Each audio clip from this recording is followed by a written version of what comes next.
अस्सलाम वालेकुम वरहमतुल्लाहि वबरकातुह। मेरे प्यारे अजीज दोस्तों, तीन ऐसे कामों के बारे में आपको बताने के लिए जा रहा हूं।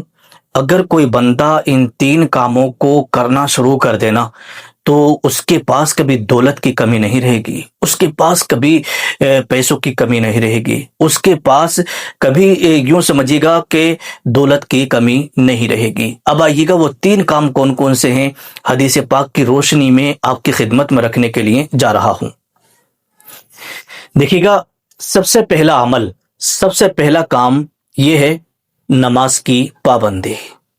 जैसे कि मुस्नद अहमद के अंदर हदीस पाक है, नबी करीम सल्लल्लाहु ताला अलैहि वसल्लम ने इरशाद फरमाया कि जिसने नमाज की हिफाजत की, मतलब ये जिसने पांचों वक्त की नमाज की पाबंदी की, वो उसके लिए क़यामत के दिन नूर, दलील और यूं समझिएगा कि निजात का सबब है। नूर मिलेगा और दलील और निजात का सबब। आगे है कि नमाज सिर्फ रूहानी सुकून ही नहीं देती, बल्कि अल्लाह तबारक व तआला उस बंदे की रिस्क में बरकत अता फरमाता है। जो बंदा पांचों वक्त की नमाज पाबंदी से पढ़ता है ना, और अपने रब से रो रो करके अपने रब से रो रो करके दुआ मांगता है, तो अल्लाह पाक उसके रिस्क में बरकतें अता फरमा देता है। और इहयाउल उलूम के अंदर हजरत इमाम मोहम्मद गजाली रहमतुल्लाहि ताला अलैह फरमाते हैं कि जो शख्स नमाज का एहतमाम करता है, जो शख्स नमाज का एहतमाम करता है तो अल्लाह उसके रिस्क की किफालत फरमाता है। अल्लाह तबारक व तआला गैब से उसको रिस्क देता है। तो पहला अमल आपको क्या करना है, पाबंदी के साथ नमाज पढ़ना है। चाहे कुछ भी हो, लेकिन आपको नमाज नहीं छोड़ना है। बहुत सारे लोग ऐसे हैं जो नमाजों से दूर हैं, बहुत सारे लोग ऐसे हैं जो जुमे के जुम्मा नमाज पढ़ कर आ गए, या कुछ लोग ऐसे भी हैं जो साल भर में नमाज पढ़ने के लिए जाते हैं। मेरे प्यारे अजीज दोस्तों, फिर वो शिकायत करते हैं कि हमारे रिस्क में बरकत नहीं हो रही, हम बहुत ज़्यादा परेशान हैं, कारोबार नहीं चल रहा है। लेकिन अल्लाह के नबी का जो फरमान है आप उस पर अमल करें। 5 वक्त की आप नमाज पढ़िएगा, इंशाअल्लाह तबारक व तआला आपकी सारी परेशानी दूर हो जाएगी और आपकी सारी मुश्किलें खत्म हो जाएंगी। पहला अमल आपको क्या करना है, नमाज। नंबर 2, दूसरा काम जैसे कि सही मुस्लिम शरीफ की हदीस पाक है, हुजूर सल्लल्लाहु ताला अलैहि वसल्लम ने इरशाद फरमाया कि दूसरा काम करना है सदका देना। जो भी आपकी हैसियत हो, अगर आप कितने भी गरीब हैं, आपका कारोबार नहीं चल रहा है, आप बिल्कुल बर्बाद हैं, अगर एक वक्त का भी खाना आपको मिल रहा है ना, तो आप उसी में से सदका करिएगा। देखिएगा, सदका जो है, अगर आप रास्ते से गुजर रहे हैं, किसी को आपने सलाम कर लिया, मुस्कुरा करके देख लिया, या मुस्कुरा करके किसी से कलाम किया, सलाम किया, तो मुस्कुरा करके सलाम करना भी क्या है, ये सदका है। रास्ते से आप जा रहे हैं, आपने पत्थर उठा करके एक तरफ डाल दिया, तो ये भी सदका करने का सवाब मिला करता है। आप सिर्फ नियत करें, नियत करने से ही अल्लाह तबारक व तआला सदके का सवाब अता फरमा देता है। आपको अगर एक वक्त का भी खाना मिल रहा है, 2 वक्त की रोटी अगर आपको मिल रही है, तो उसमें से आप ये करें कि कुछ खा लें और कुछ 2-4 दाने परिंदों को खिला दें सदके की नियत से। जो परिंदे आपके यहाँ छत पे या घर में कहीं भी हों, वहां डाल दें सदके की नियत से। जो आप खाना खा रहे हैं, जो रिस्क अल्लाह ने आपको दिया, उसी में से आप 2-4 दाने डाल दें या किसी जानवर को खिला दें, तो इससे भी सदका करने का सवाब मिला करता है।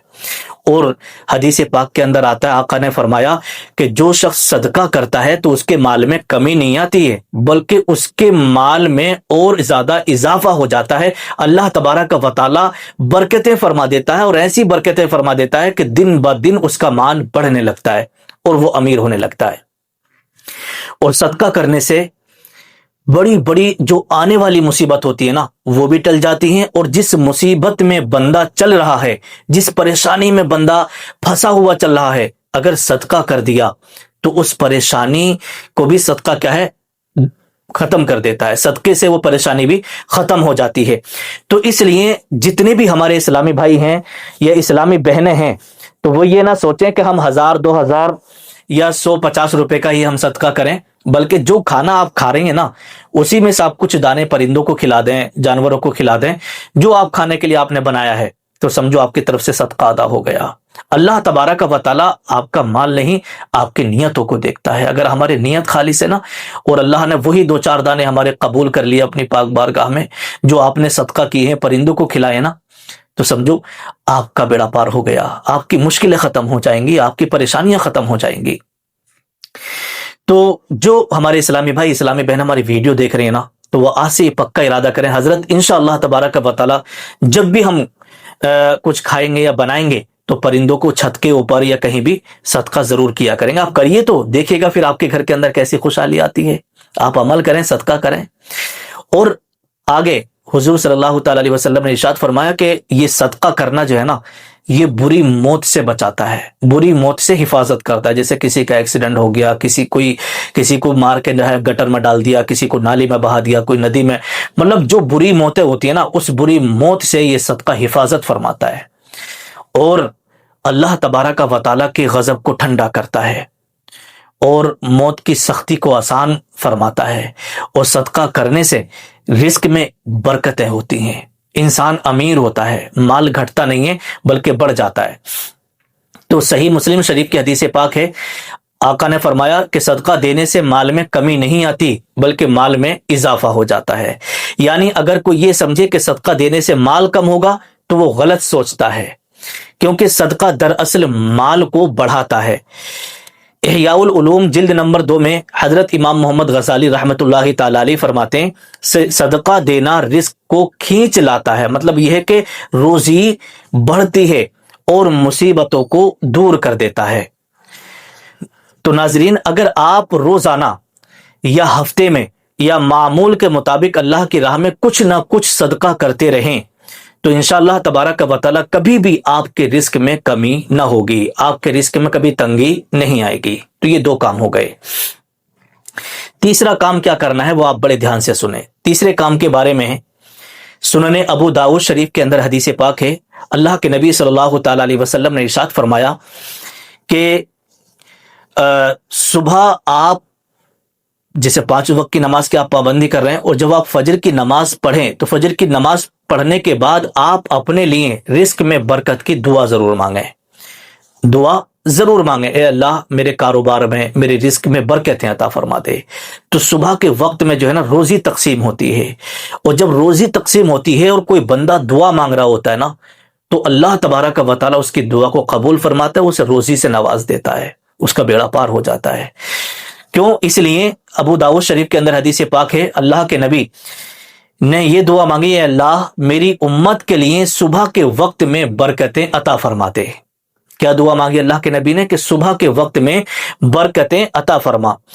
اب آپ نے دیکھا ہوگا بہت سارے لوگ وہ ہوتے ہیں جو صبح کے وقت میں سو رہے ہوتے ہیں، صبح کے وقت میں سو رہے ہوتے ہیں، وہ فجر کی نماز بھی نہیں پڑھتے۔ تو صبح کے وقت میں سونا، فجر کی نماز نہ پڑھنا، اس سے بھی تنگ دستی، غریبی اور مفلسی آتی ہے۔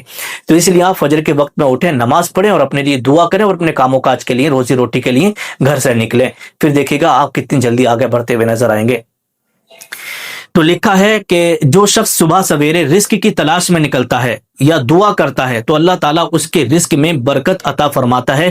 اس لیے علماء اکرام فرماتے ہیں کہ صبح کے وقت کی محنت اور دعا جو رزق آتا ہے وہ دیر پا اور بابرکت ہوتا ہے۔ جیسے کہ فتاوی رضویہ کے اندر امام اہل سنت اعلی حضرت نے بھی اس کو نقل کیا ہے کہ فجر کی نماز پڑھ کے آپ رزق کی تلاش میں نکلیں، اور جب آپ کو رزق ملے گا، روزی ملے گی، تو سمجھو وہ ایسی ملے گی کہ کبھی ایک دم جلدی ختم ہونے والی نہیں ہوگی، وہ رزق دیر پا ہوتا ہے۔ تو میرے پیارے اسلامی بھائیوں، اسلامی بہنوں، یہ 3 اعمال آپ ضرور کریے گا۔ جو شخص بھی ان 3 کاموں کو کرے گا تو سمجھو اس کے مقدر کی معراج ہو جائے گی، اس کی مشکلیں، اس کی پریشانیاں دور ہو جائیں گی۔ نیچے کمنٹ آپ ضرور کریے گا کہ انشاءاللہ تبارک و تعالی حضرت ہم یہ تینوں کام ضرور کریں گے اور صدقہ بھی ضرور کریں گے انشاءاللہ۔